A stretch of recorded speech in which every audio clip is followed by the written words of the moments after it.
Shalom, selamat Paskah dan selamat bertemu kembali melalui YouTube Kongregasi OSF Sibolga.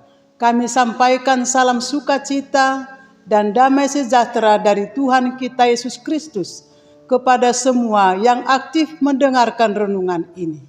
Semoga kita selalu mengalami sukacita, bahagia, dan damai sejahtera. Marilah kita awali renungan ini dengan berdoa. Dalam nama Bapa dan Putra dan Roh Kudus. Amin. Allah Bapa kami yang Maha Kuasa dan Kekal, Engkau menghendaki kami merayakan peristiwa mulia Paskah selama 50 hari. Semoga bangsa-bangsa yang masih tercerai-berai, Kau persatukan berkat kurnia Roh Kudus, sehingga di seluruh bumi berkumandanglah satu pujian bagi namamu dalam pelbagai bahasa. Demi Yesus Kristus Putramu, Tuhan dan pengantara kami yang hidup dan berkuasa sepanjang segala abad. Amin. Saudara-saudari yang terkasih dalam nama Tuhan kita Yesus Kristus, 50 hari setelah kebangkitan Yesus, gereja merayakan hari raya turunnya Roh Kudus atau hari raya Pentakosta.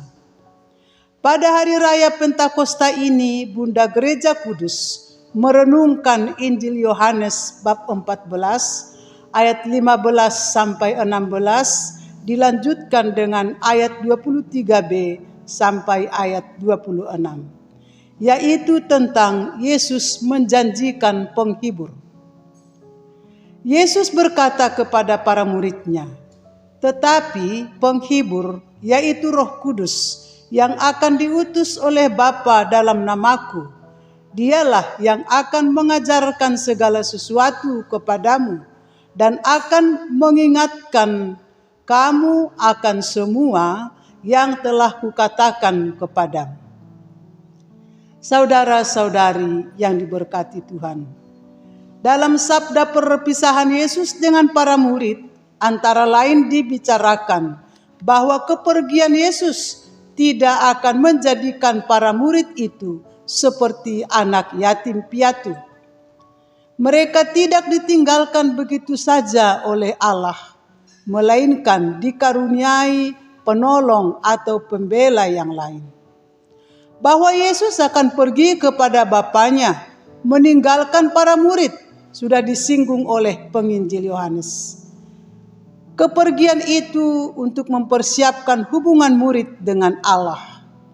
Yesus sendiri sanggup menjadi jalan, kebenaran, dan hidup bagi para murid. Hubungan dengan Allah dijamin oleh persatuan yang akrab dan mesra, sehingga para murid yang bersatu dengan Yesus Kristus akhirnya juga sungguh-sungguh bersatu dengan Bapa. Kemudian dibicarakan juga peranan Roh yang disebut sebagai penolong itu. Peranannya ialah pertama, bahwa Roh itu akan menyertai dan tinggal bersama murid-murid Yesus. Peranan lain adalah menjadi penghibur dan mengajarkan segala sesuatu, serta mengingatkan para murid akan apa yang dikatakan Yesus kepada mereka.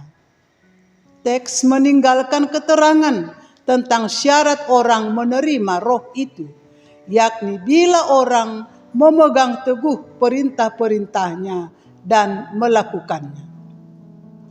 Dari latar belakang ini nampak bahwa yang diperhatikan dalam bacaan adalah kedudukan dan peranan Roh Kudus dalam hubungan dengan Yesus Kristus dan peranannya dalam hubungan tersebut. Saudara-saudari yang diberkati Tuhan, yang menjadi pokok pewartaan dalam Injil ini adalah hubungan kasih yang menjamin kehadiran Yesus Kristus di tengah-tengah para murid-Nya.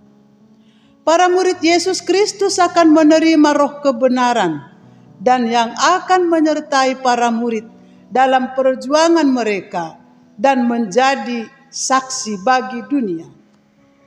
Roh itu meneguhkan para murid sehingga mereka mampu memegang teguh perintah-perintah Yesus. Roh itu pula menjadikan orang-orang Kristen sehati dan sejiwa dengan Yesus Kristus. Pengikut Kristus akan menuruti sabdanya dan dengan demikian mendapatkan jalan bersatu dengan Bapa. Roh itu mempunyai peranan menjadi pembela, bukan sekedar penghibur, sehingga para murid mendapatkan kekuatan untuk memperjuangkan apa yang benar dan bernilai di hadirat Allah. Roh itu yang akan mengajarkan segala yang berarti dalam Kristus, sehingga para murid bisa menghargai apa yang benar dan apa yang bernilai. Roh itu adalah Roh kekudusan, sehingga manusia mempunyai hubungan yang khusus dengan Allah. Saudara-saudari yang diberkati oleh Tuhan, Injil ini mengajak orang beriman menyelami kenyataan iman mereka. Ada hubungan erat antara cinta kasih kepada Allah, melaksanakan perintah-perintah Allah, dan kehadiran Allah dalam diri kita. Barang siapa ingin bersatu dengan Bapa harus menaruh cinta kasih kepada semua orang tanpa memandang perbedaan suku, bahasa, agama, bangsa, kebudayaan, dan lain sebagainya. Untuk dapat mewujudkan cita-cita kehidupan iman Kristen ini, diperlukan kehadiran Roh Kudus, Roh Yesus Kristus yang pernah Dia janjikan. Roh itulah yang kita rayakan kehadirannya dalam jemaat pada perayaan Pentakosta ini.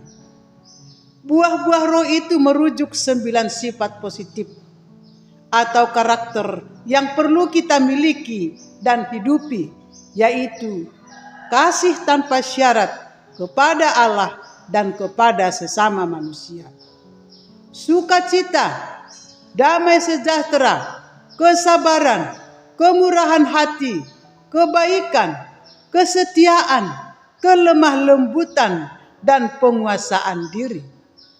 Semoga perjalanan hidup kita sebagai peziarah pengharapan selalu dipenuhi oleh Roh Kudus. Amin. Marilah kita berdoa. Allah Bapa kami yang maha baik, semoga anugerah yang kami terima bermanfaat bagi hidup kami.